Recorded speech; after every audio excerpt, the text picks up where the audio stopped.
Hello and welcome to a short little guide about using the Notion note-taking app for solo RPGs.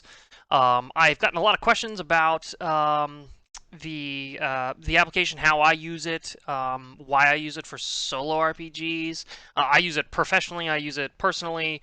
I use this app in so many ways. It is my all-time favorite note-taking app and has really transformed my saving of information and writing things down kind of process. So I figured I've gotten a lot of questions in person, online, Twitter, Reddit, and a couple different places about using this. So I figured I'd get into it just in a video rather than typing out an answer. Also, I'd like to touch on using Notion's API or AI tools. Notion's AI tools are pretty slick, so we'll cover that as well.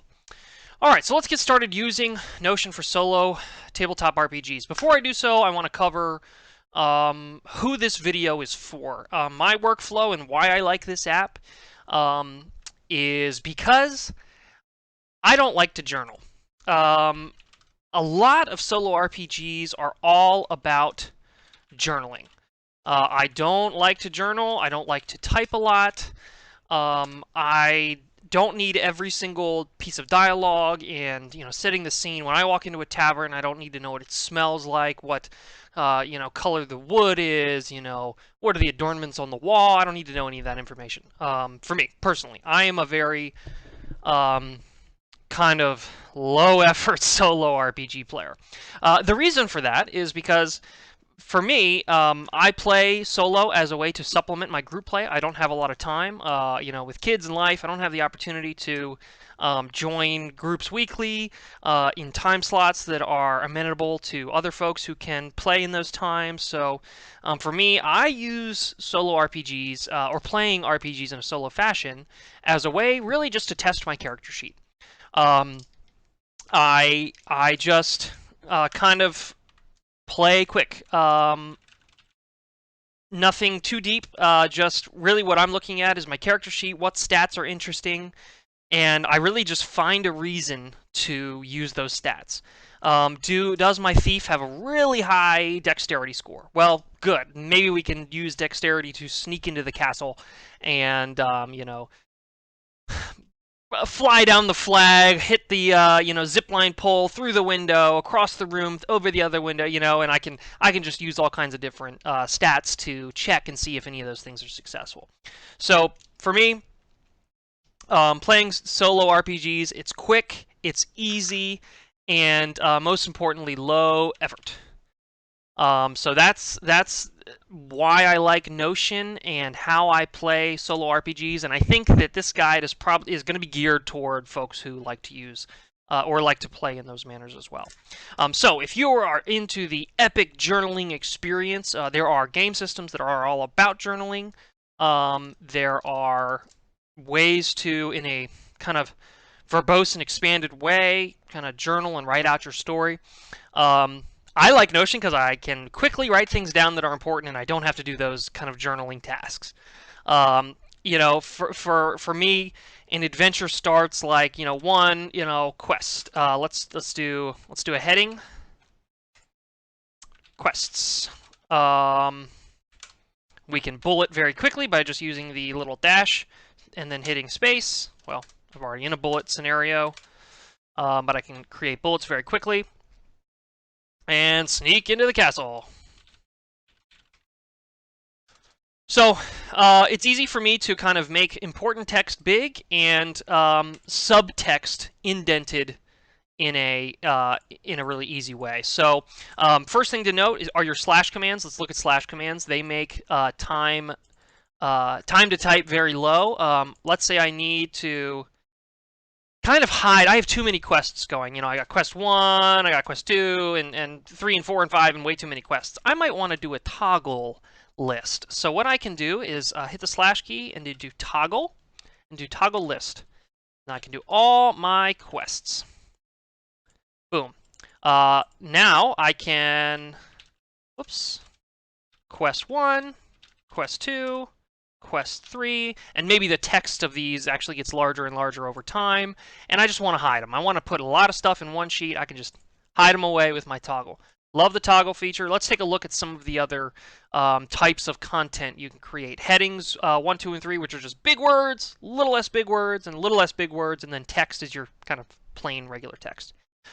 You can do tables. Tables are sweet because a couple different things. You can, of course, maybe do NPC name, location. Let's just expand this very quickly. Disposition. Do they like us? Are they friendly? Are they hostile? Attacks and spells. Things like that I might want to keep track of for my NPCs. Super quick to add tables. Then what I can do is do heading 1 and call this NPCs. And boom, I've got a kind of organized table for my NPCs of information I want to track. Again, I'm quick. I'm quick, fast, dirty. Just into the action is what I like to do for my solo play. So, these kind of slash commands really help me do that. I also just type, and organize later. As you've seen in this video so far, I'm just kind of all over the place, and I play that way too. I just, important things, I make headings. Less important things, I make just regular text. Maybe a heading 3 for just, some sub-organized things. Heading 3 just to see the size difference. Heading 2. And then heading 1. Very easy to just kind of get typing, and then what I do is organize later. I just want to remember some important things, so like, let's take our quest, sneak into the castle, steal the gem. Awesome. So, first thing, stealth check. Successful. Getting into the, library window. Cool. That's all I need to know. Who got us to who helped us, shoot the zip line into the wooden frame so that my thief could, zip on down and, at the right time when the guards are walking along the parapets. That's all in my brain. I don't need to type that out. All I need to know is that the stealth check was successful getting into the library window. The guards were clueless. Zip line still attached. So that might matter if the guards come back. I don't know. Things like that. It's just, this is how I play. Bullet points, indentation, indent everything. I'm always indenting things. Just for, okay, zipline still attached. Guards discovered the zipline. Let's see, 2 guards. And they rang the alarm. So, alarm goes off. This is even a little more verbose than I'm doing in my head when I'm playing. But Notion just really powers easy organization. Just type away. I don't need to journal extensively. I'd recommend just go downloading the app. If you're on Windows, you can actually download the desktop application, or you can just head over to the website and you can access the same information on mobile device, any mobile browser or any browser, and of course the desktop app. And I think MacBook can also download the app. But either way, it's extremely accessible and it's very quick to type and organize things. Let's take a look at content structure. I've done my session. I got a 30-minute session in. Now maybe I've got a break between some tasks on a Saturday afternoon, and I want to organize some of this later. Let's get into that. Okay, organizing our content later. The way that text content works, where everything is embedded in an indentated structure, so too is their kind of overhead content. This is a page that I am looking at now. Think of this like as a web page that I'm creating, or like a text document. I can nestle this page into other pages. So for example, using Notion for Solo Tabletop RPG is a page. Let's create a page beneath it, and let's call this play log, just for keeping track of things. So I've got my play log, which is a separate page. I can just go ahead and, well, It is a page within a page, of course. You see that here on the left side, so it is going to display. But what's cool is you can just click and drag content and move it around to where you want it to go. So in my play log, I've got, quests. Let's do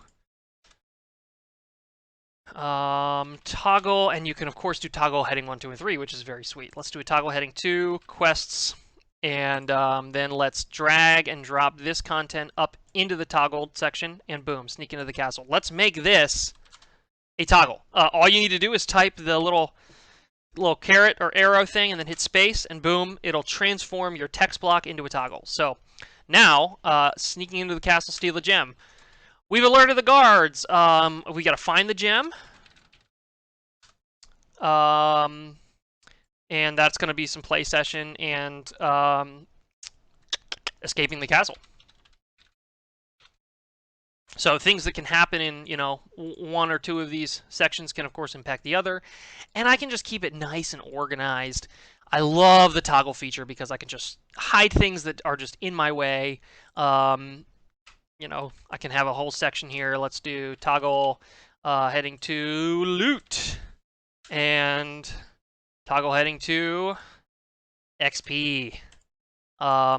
So, this is a really nice way to just organize things. It's and again, the way I operate in my solo play is quick, fast, easy. I'm all about testing my character sheets.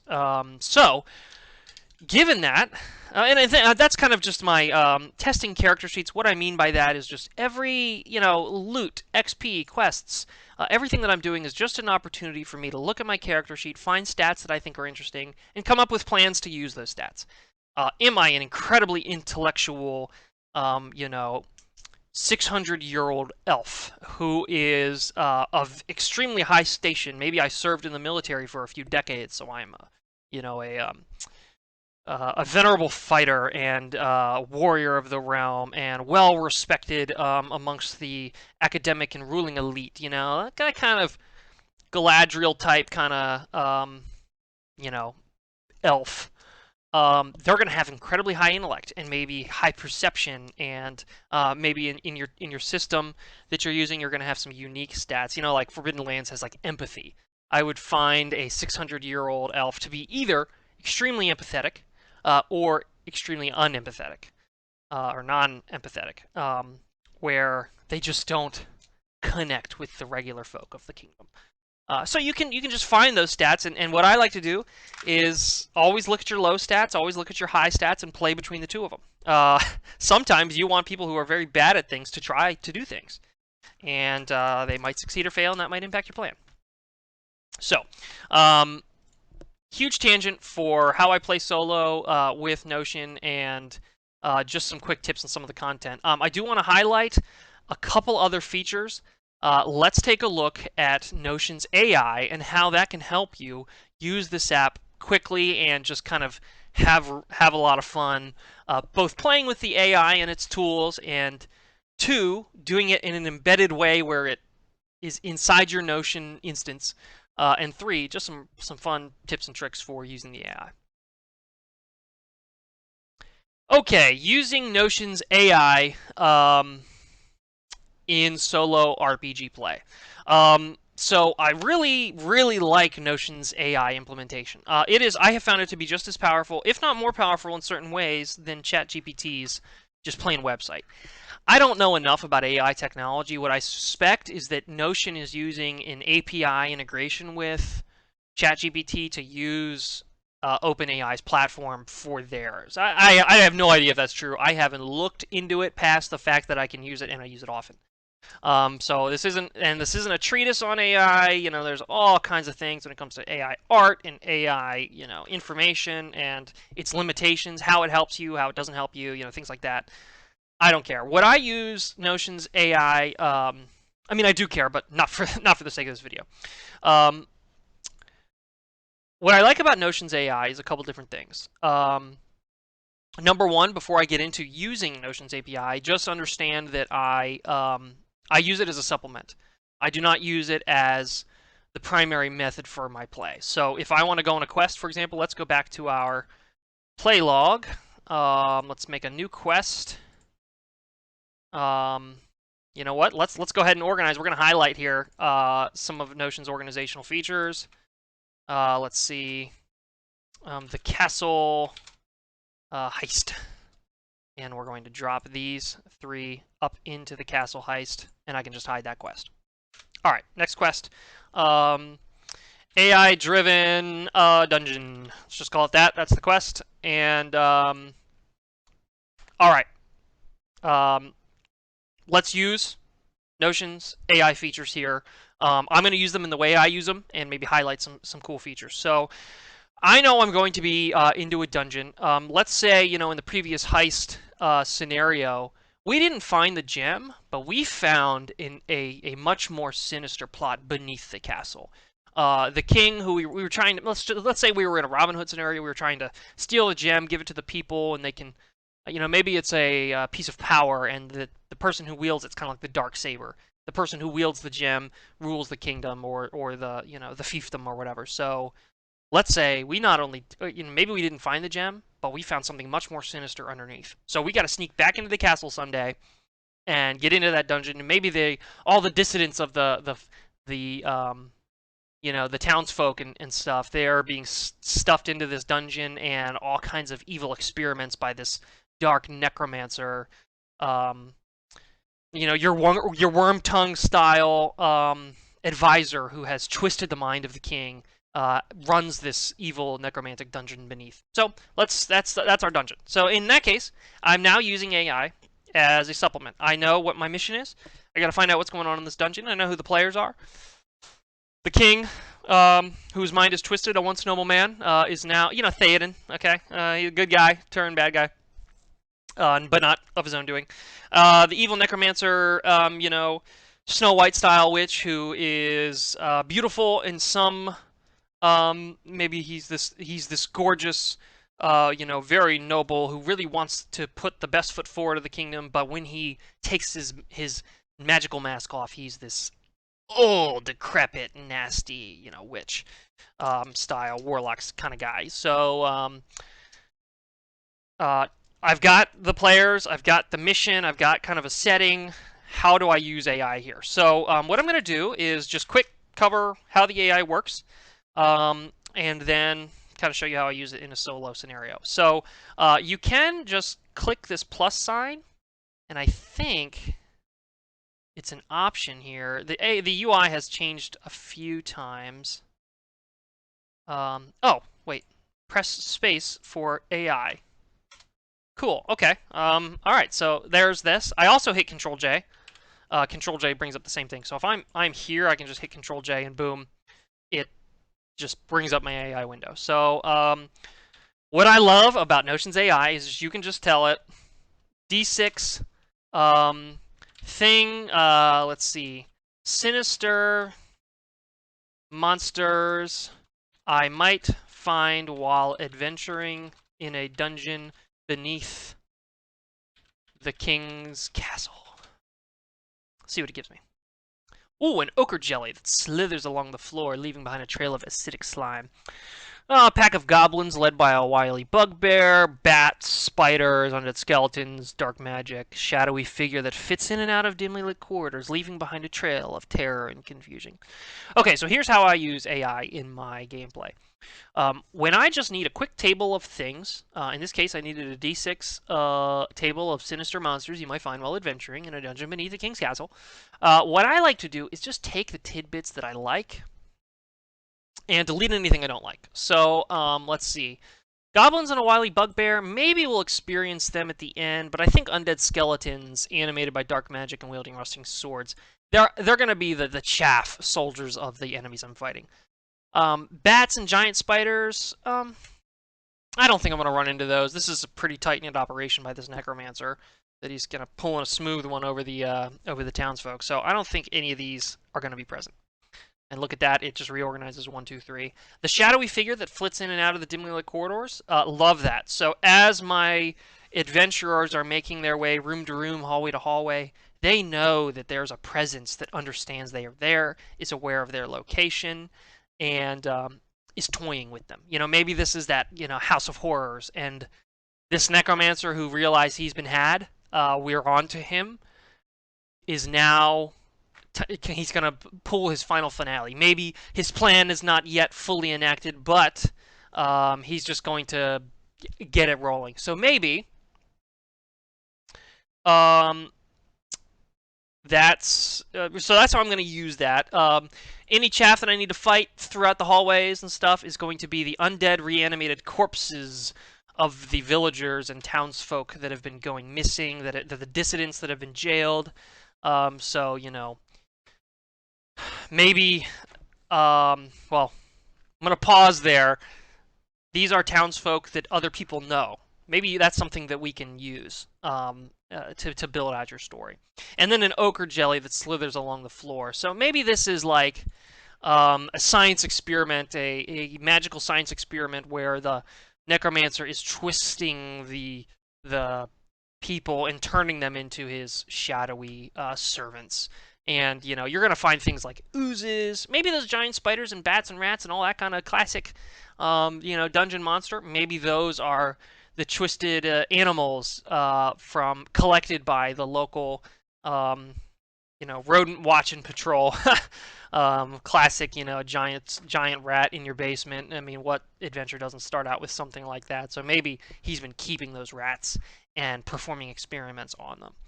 So here we go. We've just used Notions AI to create a D6 table of things that are going to be happening in the dungeon beneath the castle. And if I were playing solo, and you were to walk by my desk, you would just see me staring at this text and thinking through everything that I've just verbalized. And what I would then do is just kind of note the things that I find cool.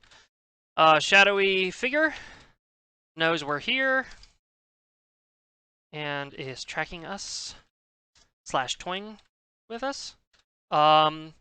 Evil monster experiments are being let loose, and can't spell. Undead skellies from the imprisoned townsfolk. Cool. So these are the overall 3 things I'm going to be, you know, after. Or encountering while I'm going through the dungeon. Let's take a look at a couple other AI prompts throughout this quest and see what happens. Okay, so now that we've gone just over the most basic way to use Notions AI is just D6 tables. There's all kinds of tables that we can use. Let's see here. Whoops. We're gonna skip away from the dungeon beneath the castle scenario, and we're going to jump into some other options. You know, let's say we've completed that quest. We've rid the dungeon of the evil necromancer. We've confronted him in the throne room, you know, and that's where it all ended. And in fact, it was the powerful gem that was powering this necromancer. And in fact, he twisted it so much using this ancient and wonderful diadem of power that it is now spent and evil and twisted. And maybe we need to hide that same diadem. So we got a new quest. I mean, that's solo RPGs. You take one little thing and then boom, there's a whole adventure out of it. But you know, let's say I've got some downtime. Now I'm holed up in this town, and the villagers like love me, and like my heroes are awesome. But you know, adventure is adventure. So let's do D20. Quest scenarios for famed heroes of the realm. I don't know. Let's see what happens. Oh yeah, classic. Oh, magical artifact from an ancient tomb. We kind of already did that. Cursed forest. Yeah, so I like that. Where was that cursed forest? Okay, so we're holed up in this town, and we're heroes, and we've ridded the king of his necromantic sickness that was a magical haze placed on him by his advisor. And now it's time to help the rest of the kingdom. Disrupt the plot by a rival kingdom and to invade. That's awesome. That would totally be happening for a kingdom that is weak. Neighbors would be looking to, looking to take over. A group of rebels overthrowing a tyrant. Well, that kind of already happened. We were the rebels. So let's get rid of that one.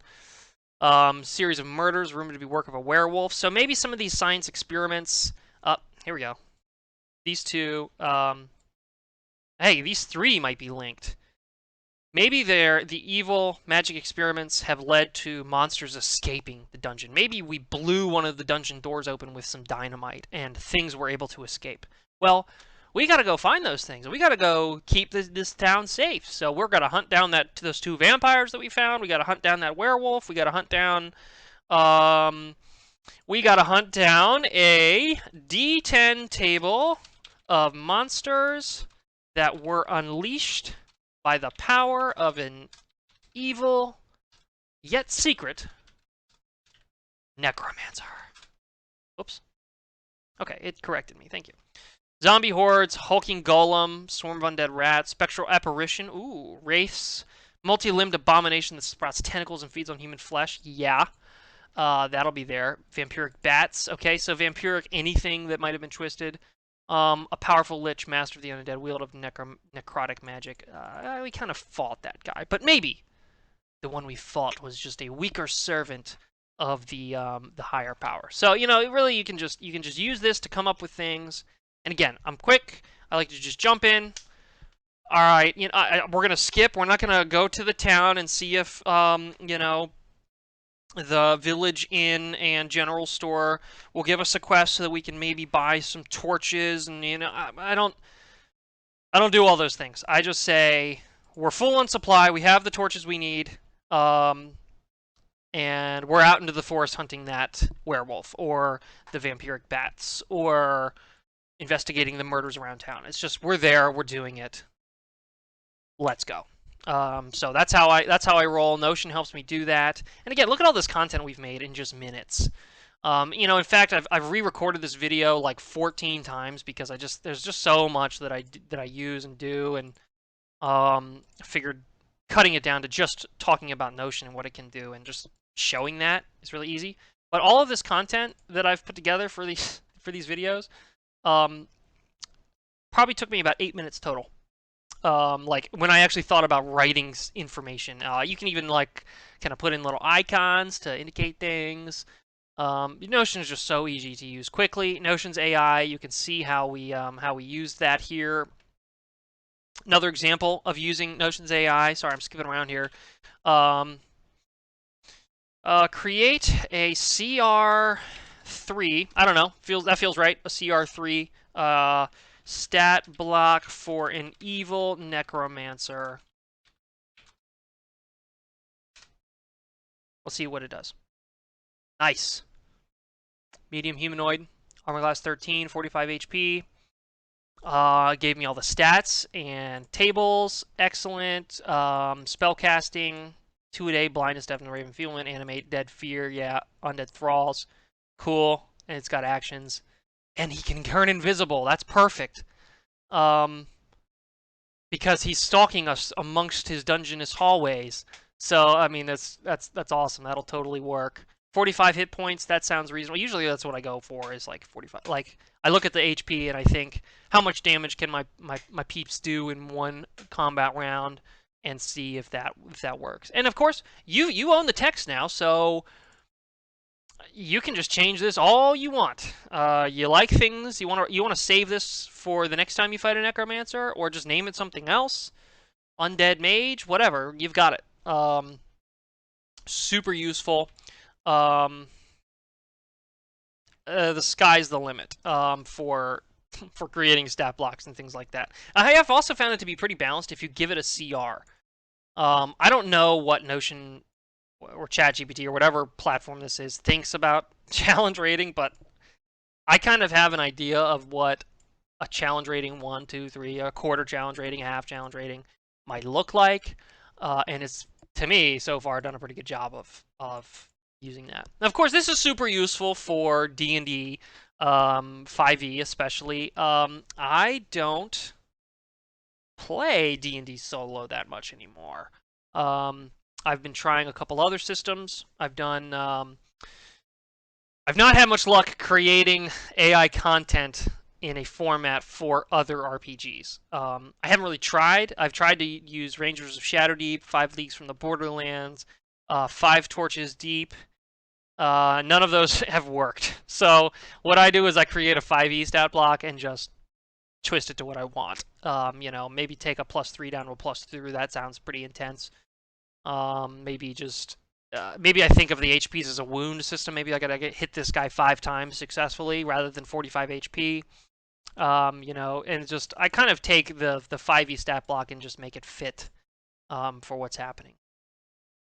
So we've gone over creating tables. We've gone over creating, quest tables. You can create loot tables. I mean, any kind of table you can think of. Just say D20, D10, D12, D whatever, and just to show this, D10 table of loot that an adventuring party finds in the treasure room of a necromancer's dungeon. Suit of +1 plate armor, cool. Potion of healing. Bag of holding, 500 pounds of material. Scroll of raised dead. Cloak of elven kind. Magic arrows. Staff of the magi. Cool. It's pretty sick. A lot of good options here that you can use. Very easy to just kind of come up with this stuff and use it. And again, I use it as a supplement. There are tons of other books that I use. The Solo Adventurer's Toolbox. Love Solo Adventurer's Toolbox. Super awesome. I have oracles and tables that I already use. I just use this as because I can, and I'm here, and I don't need to flick through pages. You can just ask me, and I can tune what I want to stay and what I want to go. I'd say that covers our example usage of Notion and playing solo. I just type, organize later. I use their table features. I use their page embedded features, their toggle features. I make everything nested where it needs to be, where I want it to be. There's a lot of cool drag and drop options to move things around. Love that. And then I use the AI to kind of power my play in ways where I don't need to look things up. I hope you have found this useful. If you have tips and tricks that you'd recommend for using Notion or using the AI within Notion, let me know. Thanks a bunch.